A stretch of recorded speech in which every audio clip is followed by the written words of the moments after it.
Welcome. This is James Corbett of the Corbett Report with your Boiling Frogs Post EyeOpener Report.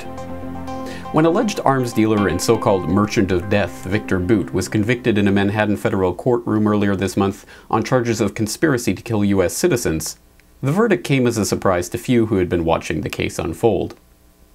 Since his apprehension in Thailand in 2008 in a DEA sting and his subsequent extradition to the US in 2010, few have doubted that prosecutors would convict Bout, who has been deemed one of the world's most wanted men since a series of reports by the UN Security Council beginning in 2000 accused him of arming dictators, fueling wars, and enabling war crimes, everywhere from Angola to Somalia to Liberia to Afghanistan.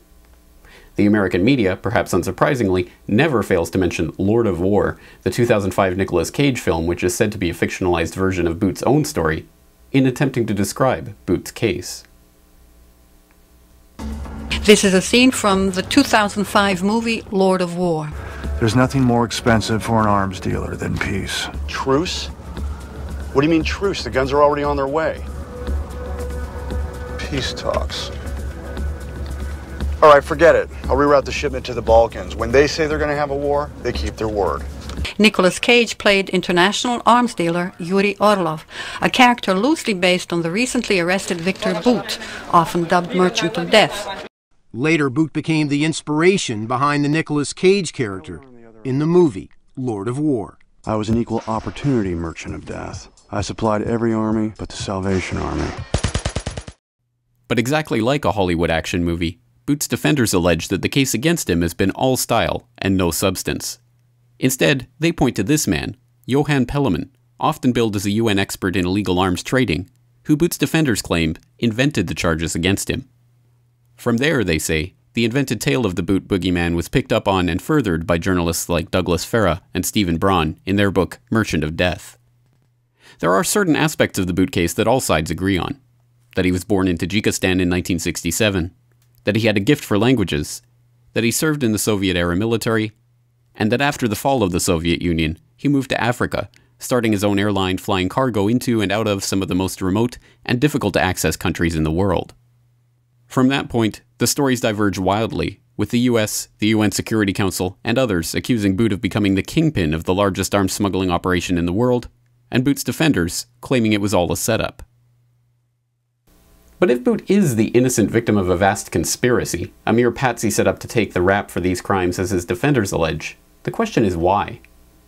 Earlier this month I had the chance to put that question to Bilderberg researcher and best-selling author Daniel Estulin, who spent 6 months meeting with Bout while he was in custody in Thailand awaiting extradition to the US.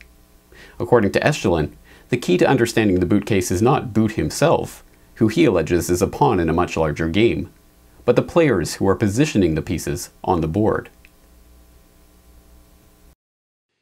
So then you mentioned that he had the 95% almost total monopoly over the African cargo shipping business, and that was one reason that it was necessary to take him out of the equation from the U.S. point of view. But what was the point then of the 2008 sting? By that point, as you say, he was almost completely penniless. So what threat did he pose to the system at that time?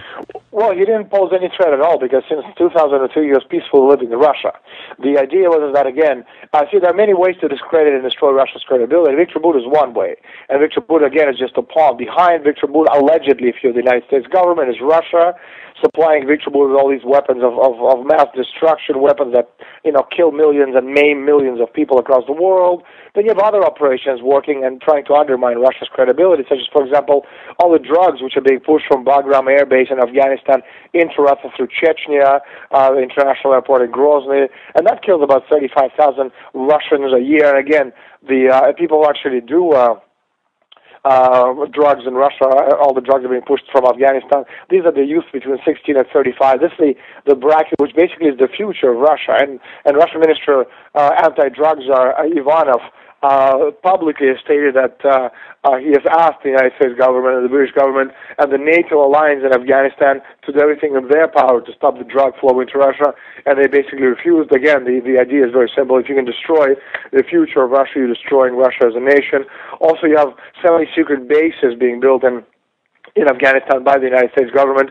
All these bases have one objective in mind. That objective is to attack the southern flank of Russia in case of a war against the Russian Federation. Again, so there are many ways which the preparations are being made to actually try to destroy Russia as a nation. Because again, you have in the world, as things stand today, you have two countries that stand in the way of one world government or one world company. Limited, call it whatever you want. You have China and you have Russia, but China is not a military force. China is an economic force. China, for example, doesn't have any way or knowledge or know-how how to, for example, make a mini nuclear weapon out of plutonium. Only four nations have the technology: that's the Russians, the Americans, the French, and the Israelis. Okay, so the Chinese don't have a way of actually creating this fairly simple technology, although it's very, very complicated. Obviously, they're not in any way a military enemy. So the only military foe that stands in the way of this total control, total dominance of the world is Russia. So that's why all these attempts are being made to destroy Russia's credibility. And Viktor Bout also has another objective from the DA's point of view to justify these incredible budget spending on actually trying to capture not Viktor Bout himself, but the idea behind it. Because, for example, DEA right now is petitioning the United States Congress, try to expand surveillance, try to expand secret operations on foreign soil where foreigners, non-Americans who have never stepped foot in American territory, for example, can be captured and brought to the United States for trial under drummed-up charges, as we saw in the case of a Russian pilot, which was brought to, I can't remember his name, to the United States in September, and the government tried to make him testify against Viktor Bout. He never did because they didn't even know Viktor Bout, and this is basically where we're at right now. There are indications, however, that Bout is neither the lone wolf criminal mastermind alleged by the prosecutors in this case, nor the innocent patsy in a geopolitical power struggle as alleged by his defenders. The strange tale of Bout's incredible success in the cargo-running business point to another possibility altogether, that Bout was in fact a spy, working for Russian intelligence. Purveyors of this theory point to Bout's training at the Military Institute of Foreign Languages, a prime recruiting ground for the GRU, the Soviet military intelligence agency. It also explains the easy access to aircraft and military hardware that Bout was said to enjoy, the very thing which gave him his leg up in the first place and allowed him to establish his fleet. It would also explain the persistent allegations of his ties to the KGB, the Soviet spy agency who, it has been alleged, he was working for in Angola when the Soviet Union collapsed in 1991. A 2003 article in the New York Times painted a portrait of Bout as a protected asset in a much larger operation.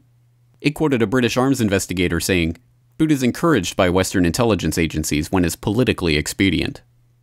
It quotes the former chief of Ukrainian counterintelligence as saying that arms traffickers are either protected or killed.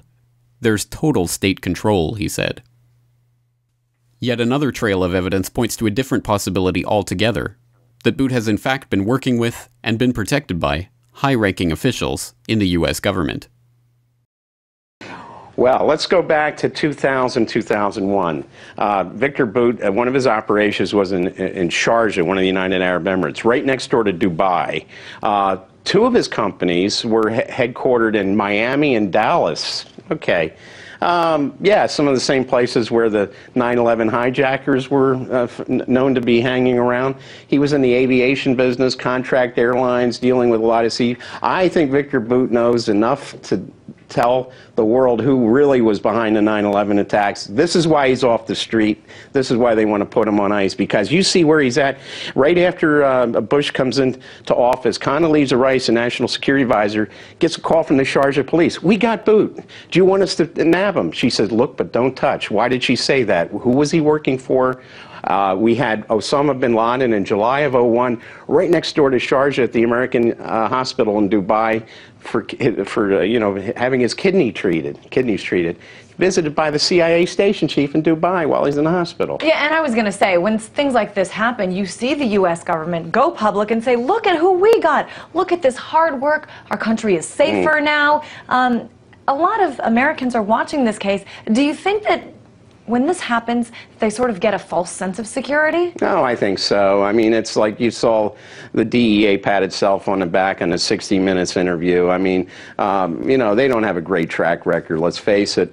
But I think if Viktor Bout was allowed to write his memoirs and it was made into a movie, it would be a blockbuster, because he knows enough to maybe point the finger at a lot of U.S. officials, and especially in the Bush-Cheney administration. Indeed, a 2004 LA Times report exposed how Bout's companies had been used by US government contractors, including Halliburton subsidiary KBR, even after an executive order forbidding such contact. In the 1990s, Bout himself admits to having been hired by the French government to fly French troops into Rwanda. His companies have also been employed by NATO forces in Afghanistan and the United Nations in Sudan. Ultimately, the question of who Viktor Bout is and what role he really played in this alleged arms smuggling is an enigma. And like every enigma, there is a mystery at its heart: Bout himself, who did not even take to the stand in his own trial. All we have from Bout are extracts that are alleged to have come from his diary, published by a Russian daily last week. In them, he compares himself to the protagonist in Kafka's The Trial, the poor put upon K, a man who is put on trial for charges he never learns of, brought by accusers he never sees. Perhaps it's fitting that Bout has countered the media's equation of him with Nicolas Cage's fictional character, by reference to a different fictional character. But in this labyrinth of illusion, the public, as usual, is asking whether there is any reality behind this fiction, and if so, how we will ever discover it.